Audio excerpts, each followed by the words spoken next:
How do you keep track of all that stuff? Like, do you keep it all in Scrivener? Do you have other notebooks? Like, what's your?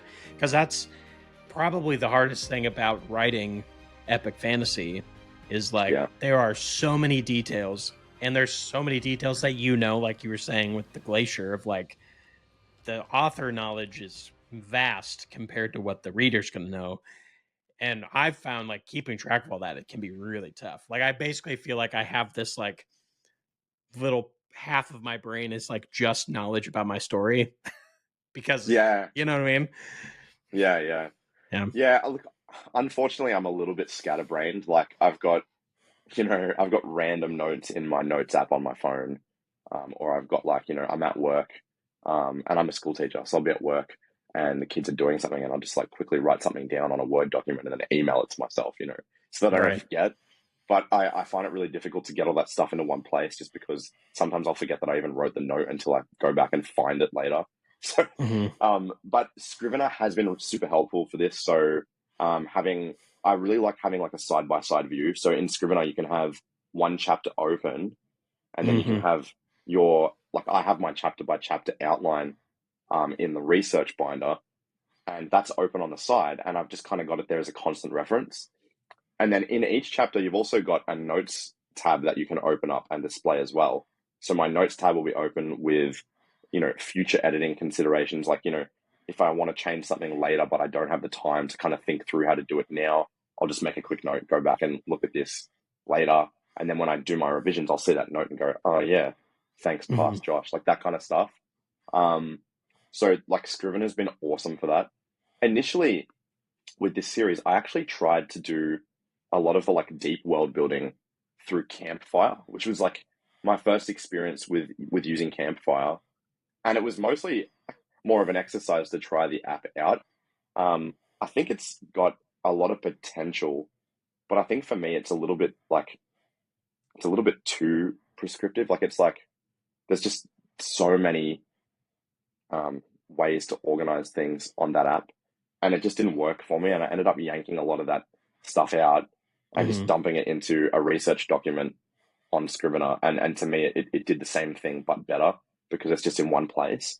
So I think like everyone kind of has to just figure out how it works for them.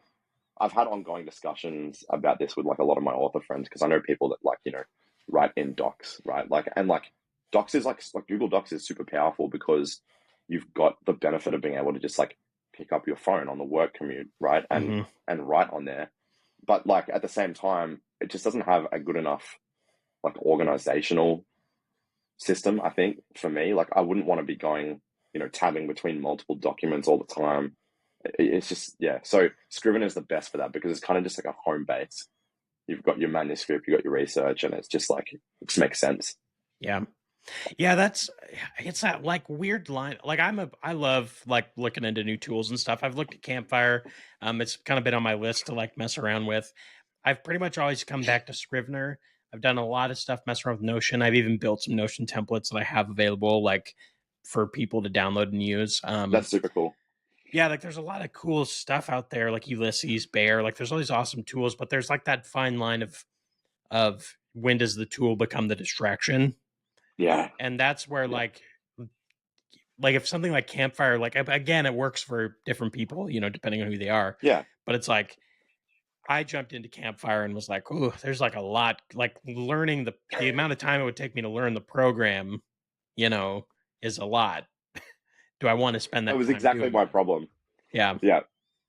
It's So, nearly like, it's nearly like playing like a real-time strategy game. mhm.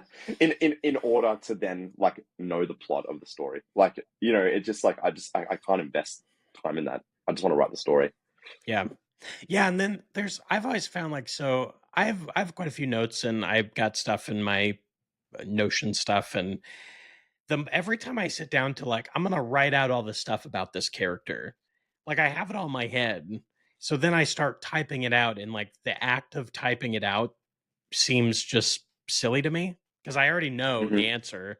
So yeah, Hmm. it's kind of that again. It's like, am I wasting time by typing it out, or should I, I don't know.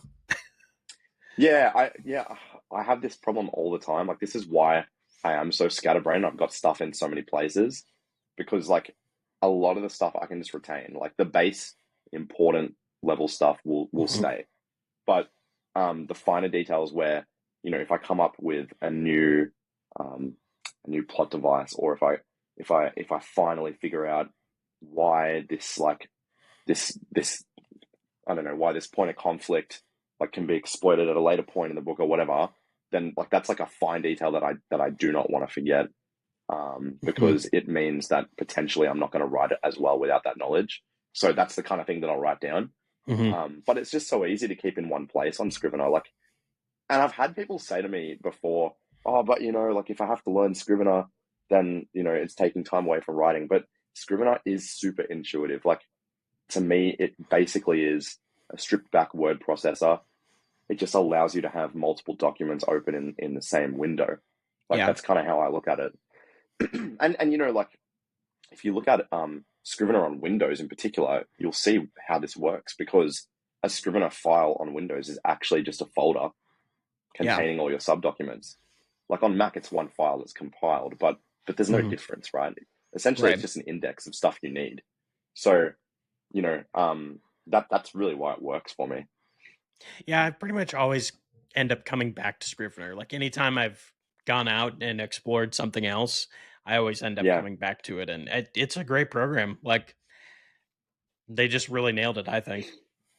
yeah, absolutely. And I think like there is some really good potential for it to grow, but like I've got like a second kind of I run on a desktop computer, um, but I do have like a second like cheapy old Mac that I will take with me when I go into state to see my family or whatnot, so I can Yeah. work on the go. And so Scrivener can sync with Dropbox, which Hmm. it's not as seamless as something like Google Drive, but it's pretty good. Um, I just make sure that I'm in, backup, backup, backup, backup, backup, so Yeah. that nothing goes wrong, and you're usually pretty sweet. Yeah, I even have it on my phone. So like if Yeah, I've had instances where I'm like, I don't know, at the mall or something with my family, and then all of a sudden I'm like, oh, I thought of a thing, like, and I can just yeah, put it directly in there. So yeah, it's pretty cool. yeah. It's nothing S- like the cloud. Yeah, gotta love the cloud or the building of servers somewhere. Yeah.